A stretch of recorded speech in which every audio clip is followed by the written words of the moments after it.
Hey everyone, it is Bridget here from Bridget's Kitchen. It's attempt number 2 with our cooking class tonight. We're doing a cook the book cooking class. So we're cooking a recipe straight out of Bridget's Healthy Kitchen, the cookbook. So I'm hoping that we don't lose connection. It's a little bit dodgy tonight. Could have to do with the weather.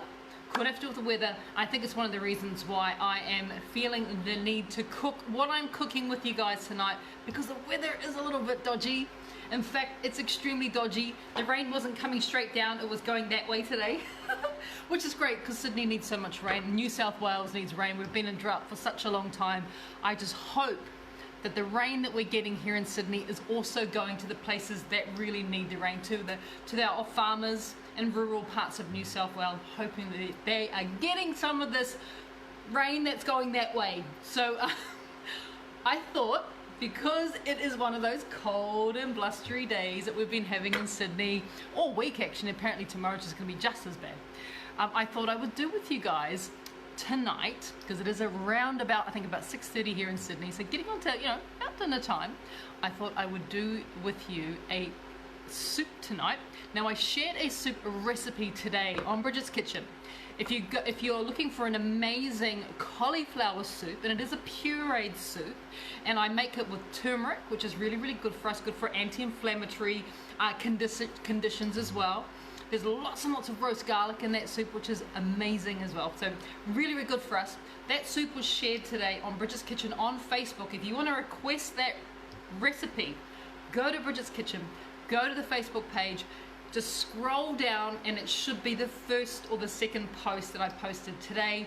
It went live, you can request it, but the one we are doing right now comes straight out of the book. And hi to everyone that has joined me today from all over the world. We've got people coming in from New Zealand, we've got someone coming in from South Africa as well, and we've got Tamara. Tamara's given me a good afternoon, so it's afternoon in your part of the world too, Tamara, which is, thank you for joining me. So the recipe that we're doing tonight, as I was saying, comes straight out of the book. So this is a cook the book cooking class.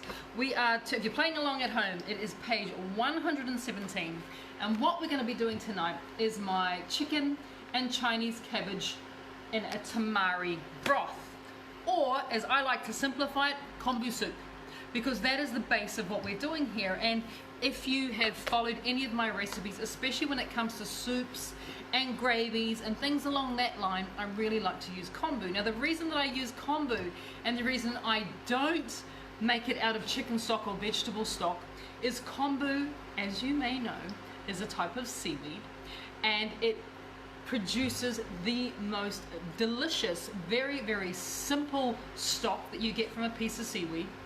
And one of the wonderful things about kombu is when you use kombu in your diet, it is very, very high in iodine.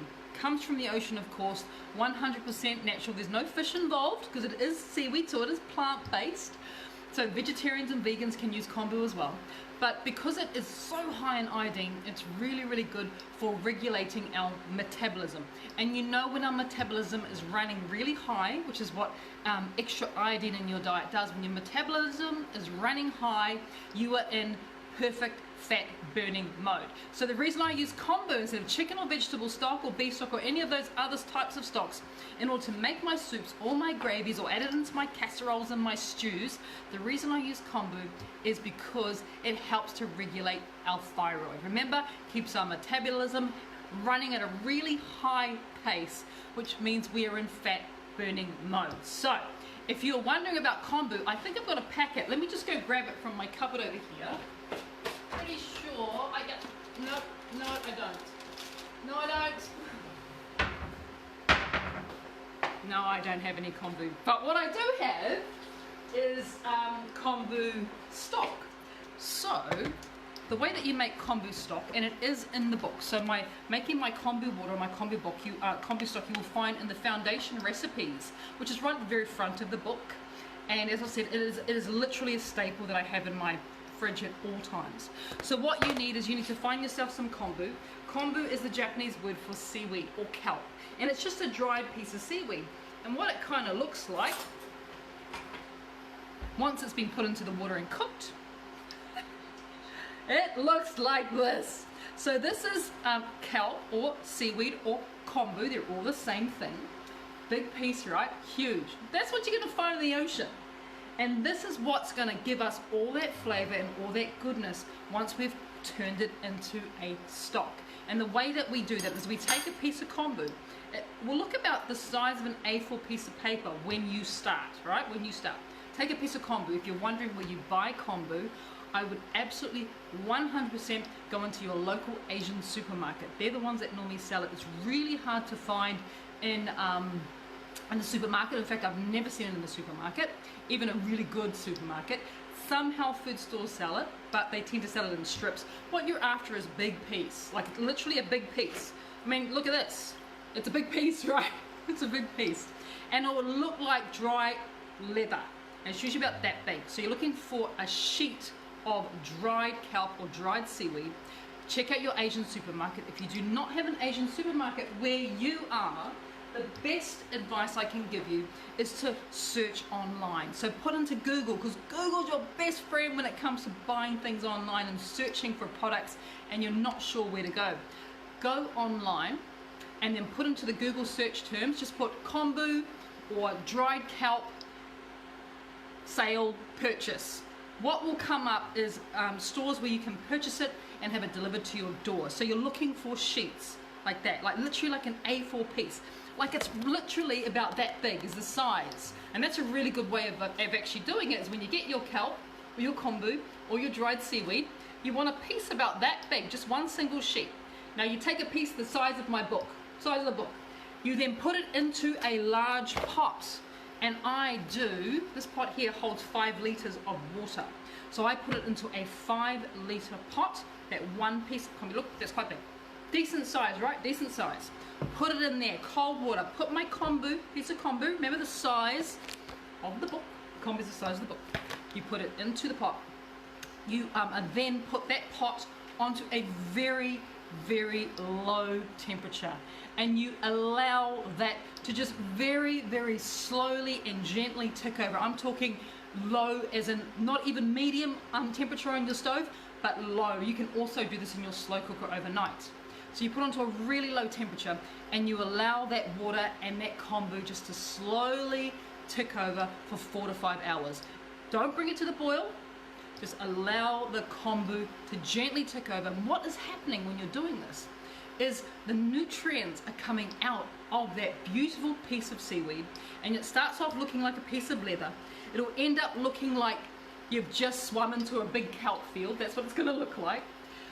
And you let that slowly tick over, and then when you cool it down, you can then strain off the water, and that will stay in your fridge quite happily for 2 to 3 weeks. In fact, a 5-liter pot normally lasts me 2 weeks in my fridge. So I always have my kombu water because kombu is my base. This is what I use to make my soups. This is what I use in my stews, in my curries, in my casseroles, in my sauces. Any time that I would normally use a stock, or any time that I would normally put water into something, I add kombu. And the reason why I add kombu, and hi to Karen from Tasmania, the reason why I add kombu instead of adding water is, remember, it has really high quantity of iodine in there, which is going to help to metabolize our thyroid and regulate it and keep us in that fat burning stage. So that's what a kombu stock is. And as I was saying, once you get used to having this in your fridge, this becomes your best friend, because you can add it into anything and it does last a long time. And the beautiful thing about it is you can reuse that. So put that in the fridge with your water, and the next time you're ready to make kombu stock or kombu water, take this piece of seaweed, put it back into your 5-liter pot, fill your pot up with water, and do it again. You can do it twice. So it's really, really good. You know, and a packet of kombu cost me about $3 from my local Asian supermarket, and I can make probably 20 to 30 liters of kombu water from a $3 packet of kombu. So you can reuse it. And the next thing you can do once you have used it up a couple of times and you've made a couple of lots of kombu water is, if you have a garden, take your kombu and then put it into the garden. It's amazing as compost. The worms love it. The worms absolutely love it. So that is kombu water. As I was saying, the recipe is right at the front of the book on how you make your kombu water. So that goes there. I'm just seeing someone saying, hi from Bolton, place. So this is to Derek. My grandparents were your neighbours. Who were your grandparents, Derek? I would love to know. And hi, you're in Bolton Place as well. That's where I grew up. Anyone who's seen, I did a video of a homecoming I had recently in New Zealand, and I'm from Bolton Place, South Auckland, Otara in Auckland, New Zealand. So hi to Derek as well. So let's get into the recipe. Like I said, if you're following it along at home, we are doing page 117, which is our chicken and Chinese cabbage in a tamari broth or kombu soup. So I'm going to bring you down here so you can see what's going on. I already have my kombu stock or my kombu water just gently heating up in my wok. Now I don't normally make soups in a wok, but it's just a really good way for you guys to see what's going on in here, hence why today it is a wok. And there's not a lot of chopping involved, so I'm actually going to bring you down. I'm going to just, sorry if you're getting motion sickness, I'm going to bring you down here because you can actually just see everything that's going on in our soup today. So the kombu is in there, and this is the sort of color that you're looking at. It's just kind of off white, off clear. It's got a little bit of a tinge to it, which is obviously the color from the seaweed, the natural coloring from the seaweed coming out. And if you were to taste it, it tastes like a hot rock pool. Now, unless you like the taste of hot rock pools, you don't have to taste it now. But it's not strong ocean flavor. It literally tastes like if you've stuck your head in a rock pool that's been in the sun for a little bit. That's what it tastes like. So you've got a little bit of ocean flavor. It doesn't taste fishy at all. For people who don't like seafood, you won't even have to worry about this. I still recommend you put this into your diet. So that is just heating up gently there. What I need to do is now to create the flavors that go into this soup. And this soup, once you've made your kombu water, this soup will probably take you about 10 minutes to make. So it's even one of those ones. Oh, the Vinnies! Sorry, I was just looking at a message from Derek. Yes, I remember the Vinnies. They were 15 Bolton Place and we were number 16, so they were just sort of down the road a little bit. Oh my God, that's beautiful. That is such a beautiful memory. Thank you for sharing, Derek. We had such good time in that street. It was a double-ended cul-de-sac. So we had kids down one end, kids down the other. We met in the middle. Sometimes we would fight, sometimes we would play non-stop cricket, but we always had a good time. So there you go, that's such a beautiful memory. So yes, the kombu now needs to have some flavors added to it. I like to think of it very much like you're in an elevator. And right now we're in the basement. And what we want to do is we want to go to the penthouse. And the penthouse is where all that flavor is. So we need to start to create this layered flavor combination. So we start with the kombu water. Tastes like a rock pool. Nothing much going on there. If you were to have that on its own, you'd probably be extremely bored. So we need to add flavor. And the way that we do that is we start with some good old friends of mine. This is my chopped garlic. You guys know how I always love to have my takeaway containers filled with freshly chopped, there we go, freshly chopped garlic in there, and I'm going to put in a tablespoon of that garlic is going to go in. Just turning this up to medium heat now. So this is now on a medium. I don't have to bring it to a quick boil now because I'm wanting to extract the flavors from the garlic. So that's in there. The next thing we're going to add is my second favorite staple, which is some chopped ginger. So once again, this always lives in my fridge, and if you're wondering what that end is, I've got ginger down here. If you're wondering what that is, would you believe that this is actually fresh turmeric? That's what turmeric looks like when you chop it up. And I do everything in a little food processor. I don't do this by hand, by the way. So this is fresh turmeric. Fresh turmeric as a root looks like this. You know, turmeric looks really yellow when you have the powdered form. It's actually really orange when it's a fresh root. And if you can find fresh turmeric, I would absolutely recommend you do grab it, because there is so many more health benefits in fresh turmeric as opposed to the ground dried variety. This is easy. You just grate it straight in. I like to put mine in a little food processor and whiz it up, and then that's always stuck in my fridge as well. So that's fresh turmeric root. And because I have some, it's not in my recipe in the book, but I'm just going to add a little bit anyway, because it's so good for us. Remember, it's anti-inflammatory.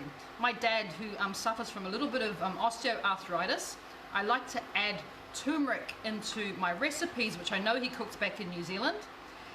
because it's really, really good for him as well, and really good for you know, his arthritis, and anti-inflammatory, and really good for his joints, especially when it's fresh. So a little bit of fresh turmeric goes in there.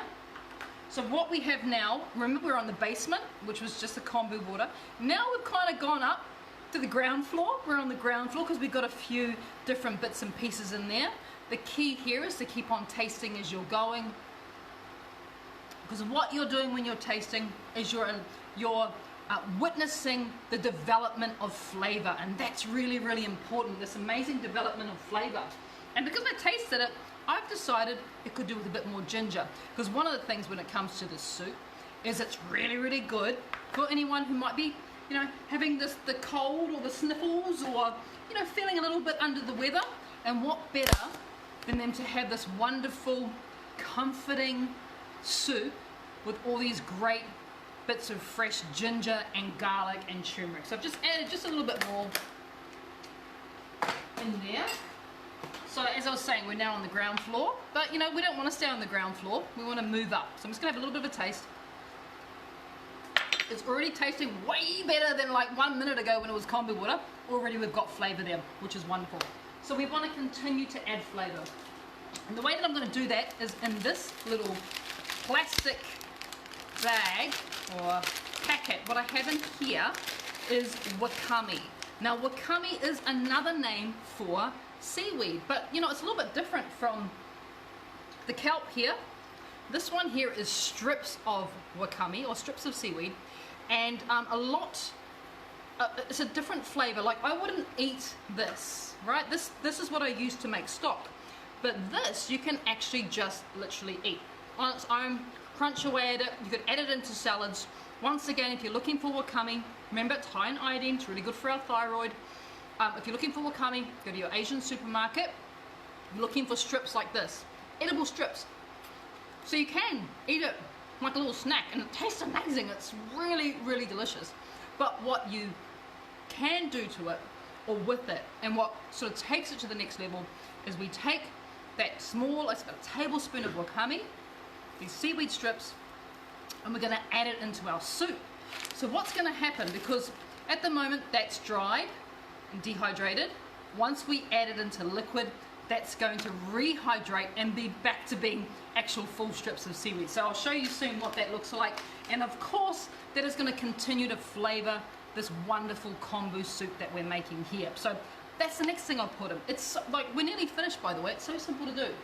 After that, I remember this, I'm making a chicken one. So in here, I just bought a roast chicken from the supermarket. I stripped all the breast meat off it, and some of the thigh meat. And so all I'm going to do now is add in some roast chicken. If you don't eat chicken, if you're vegetarian, you could do tofu here. You could do tempeh, which is fermented tofu. It's got a little bit more flavor. You could do turkey. You could even do, if you've got some leftover beef. It's completely up to you what protein you add. Obviously chicken's really, you know, it's pretty cheap, and it's also pretty convenient. But if you don't do chicken, don't feel like you have to. Tofu would be great here. If I was vegetarian, what I would do is I would do cubes of tofu, add it in at the last minute, and then I would also do maybe florets of broccoli or florets of cauliflower to give it more, to be more robust with vegetables. But when we add our chicken here, what we get is a really delicious flavor to our soup. So once again, we're on the ground floor, now we're on the first floor. We've got, oh, look at it already. Can you see what our wakame now looks like? That's what it looks like now once it's rehydrated. So it's proper strips of seaweed. How cool is that? So now that that's in there, our soup has taken on a whole new complex. But we want to continue up. Remember, we're going to the penthouse, so let's add some more flavors. The way I'm doing that is with some tamari. Remember, tamari is our gluten-free soy sauce, so it has amazing flavor, a bit salty as well. So we're going to add some tamari in there. Taste it. Always taste it. Oh wow. Just the addition of the chicken, the seaweed, and the tamari has completely transformed what we have going on in here. So at this point, what you could do is you could make a big load of soup, and you could put this in the freezer. You could even freeze this, just like this. And then you've always got soup ready to go, ready to heat up quickly in a pot. So you could stop here, and this would almost be like your base.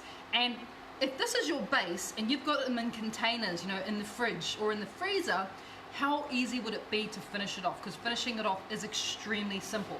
So the way that I'm finishing it off tonight, in the book here, I actually use Chinese cabbage. So cabbage is a wonderful addition to here. You would chop the cabbage really thin and you would add it into the broth. But I was in the veggie shop yesterday, and what they had on special was this wonderful, you can see that? There we go. That is silver beet or Swiss chard. So what I did is I pulled the Swiss chard leaves, you know, off the stalks, a nice big handful, gave it a bit of a wash in the cold running water, and all I'm going to do to it is just throw it straight into my soup. Lovely big pieces of it as well, because it will shrink down somewhat. But I actually find that a vegetable like silver beet or Swiss chard, it is quite a hearty vegetable.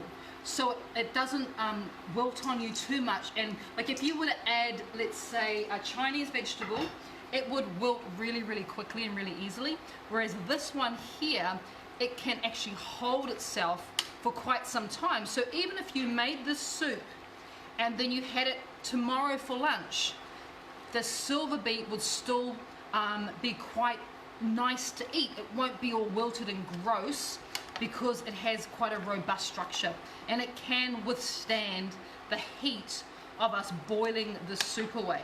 So you've got it in there. It probably at this point, you know, you could stop now and it would take, you know, sort of a couple minutes, just bring it to the boil, turn it off, ready to go. But I actually found another vegetable that was on special at the supermarket, and this at the veggie shop, and this is how versatile this broth is. You could use cabbage, you could use silver beet. What I'm going to use tonight as well is just a little bit of fennel that I've got in there. So you guys know my love for fennel root. Tastes a little bit licoricey and aniseedy, but once it goes into a soup like this, it doesn't taste nearly as licoricey. So if you're not keen on fennel, but fennel's really, really good for us, that's why I wanted to get it into the soup.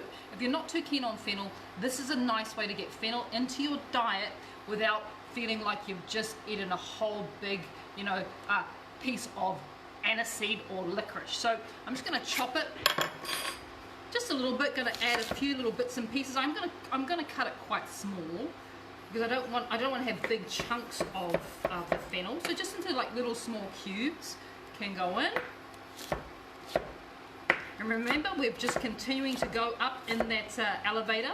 So we're definitely on like about the third or the fourth floor now, because we're continuing to add flavor into the soup. And flavor can be just dependent on what you have in your fridge, provided you follow the base of this recipe, which is in the book, which is on page 117. You follow the base, you follow it up to about there, and then you start adding in what you want. So yes, you could add broccoli, yes, you could add cauliflower florets, you could add asparagus, you know, you could add all sorts of different vegetables, not just to bulk it out, but help to give it that wonderful flavor and keep on moving up.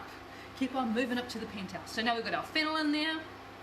We've got our silver beet. As you can see, it's still holding its own. Looks great, right? And now with the fennel, we've just taken on even more robust flavor. But the last thing I'm going to add in here, and this is completely optional, by the way, because I know that there is a lot of people out there. I'm just going to have one little taste, see what was going on. Oh, it's such a... Oh! I'll be quite happy to stop there, to be completely honest with you. Quite happy to just like, yeah, let's call it a day. But I've got one more thing that I want to add. Now, when you taste it, remember, this is your opportunity to do what we call in the chef world, or in the kitchens, we call it adjust the flavors. So you taste it and you go, you know what, I could actually do with a bit more ginger. Please add more ginger. Or you go, I think it needs a bit more tamari. Add a bit more tamari. It's up to you to adjust it depending on how you like flavors to be.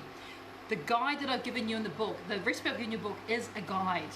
It's your starting blocks. You then make the soup and create it to make it your own. So right now I'm pretty happy with that, but I am going to add the last thing that is in the recipe, or the second to last thing that's in the recipe. And you see what I have here in my little tea towel, my wet tea towel, is all the wonderful herbs that I bought today. Isn't that amazing? So I have, oh my gosh, I have some Thai basil. I'm not going to add basil. Basil's too gentle. Basil can't handle the heat, so I'm not going to add Thai basil today, but the smell of this, amazing. I have some mint. Once again, mint can't really handle heat as well. I'm not going to add that. I've got some dill. Dill's going to go into into some Swedish meatballs that I'm making tomorrow. But what I am going to add, where is it? Here it is, hiding down the back. Like I said, you can add it or you don't want to. I'm going to add some of that. You all know what that is. Oh, this is my favorite. I love coriander. I know, if you don't like coriander, please don't feel like, it's like carrying a baby, isn't it? It's like a little baby of herbs, you know. If you don't like coriander, like seriously, you don't have to add it. But where I do, I'm not going to add the leaves. If you really dislike coriander, I suggest you avoid this part, because that's where that flavor is that people tend to really dislike. There's a different type of flavor down this end, which is the roots. So you always buy your coriander with roots intact, because there is so much flavor down there, and this is a real robust end of the coriander too. It can handle being in the soup. So all I'm going to do is I'm just going to chop off the actual ends. So that stuff I'm going to throw away. Don't need that. I'm then just going to give this a quick little rinse under cold running water, because there might be a little bit of dirt in there. Quick little rinse. And rather than adding the leaves to the soup, which will not handle the hot temperatures that are currently in here, it's kind of at a bit of a soft simmer. I'm actually going to add the roots in, because the roots can handle it, the leaves can't. So just very finely, or very carefully, I'm going to chop up the ends, a couple of tablespoons worth, and then that's going to go into my soup. And that is kind of like the final stage. We've now potentially reached the penthouse. See how silver beet is still holding its own. It's still lovely and green, isn't it wonderful? Still looking really, really good. So let's go for that final taste, and then I'll decide whether it needs any adjusting at all. So final taste, here we go.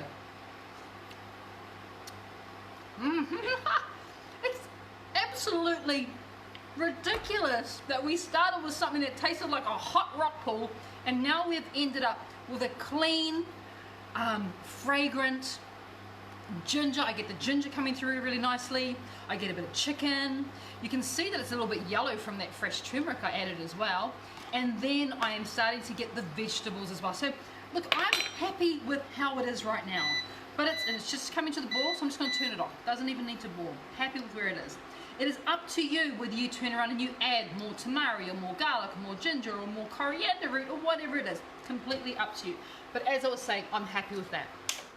All that's left to do now is to serve. So I've got myself a bowl somewhere. Oh, here it is. Very pretty bowl, and it's a really nice way for you guys to see exactly what's happening here.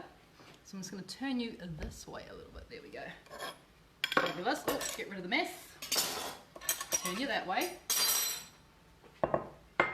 And you can start now to ladle this gorgeous soup into our soup bowl. And you know, one of the things you've heard, like we've all heard, you know, chicken soup for the soul, and people talk about how restorative and comforting soup can be, and how good it is for someone who's got a cold or a flu, who's got the sniffles.